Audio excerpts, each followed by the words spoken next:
Welcome to this MachineBuilder tutorial video on how to design using Vention's modular conveyor ecosystem in under 5 minutes.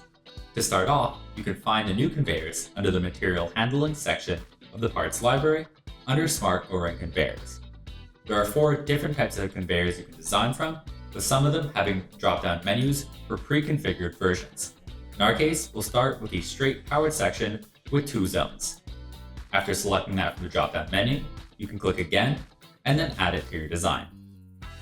You'll see that the conveyor comes pre-configured with a majority of its components, but we've paired it with a configuration assistant to add the rest to make your conveyor a functional system.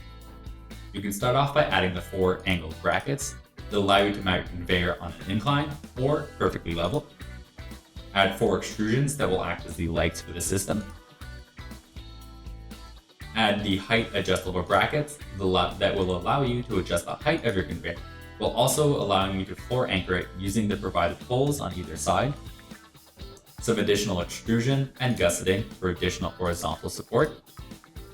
Moving on, we'll add the motor adapters that are able to receive our standard NEMA 34 stepper servo motors or our AC motors with VFD kits.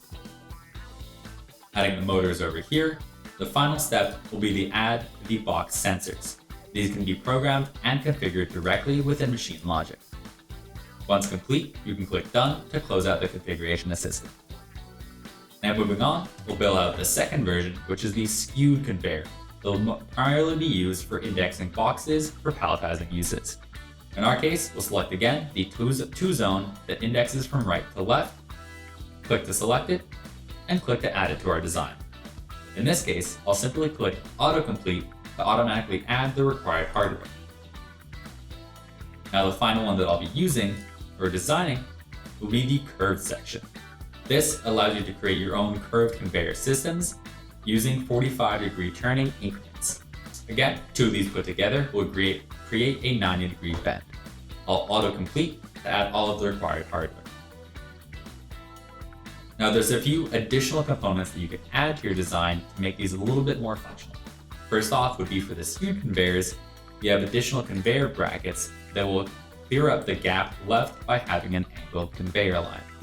Adding one on either side will make it so you won't have interruptions in your conveyance due to the small gap.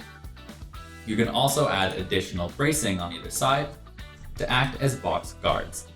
Now the final step will be putting this all together. In our case, the leg location on the curved section is ideal, so what we'll do is delete part of the legs from both sides of these straight powered sections, and using point-to-point connection, attach each of these to our curved side to showcase how you can put them all together. There's the first section, and we'll do the same for the second section over here using point-to-point connection.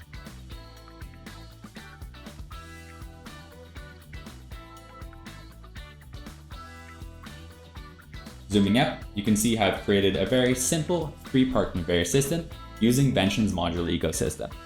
For more videos, check out the resource center, but for now, happy designing!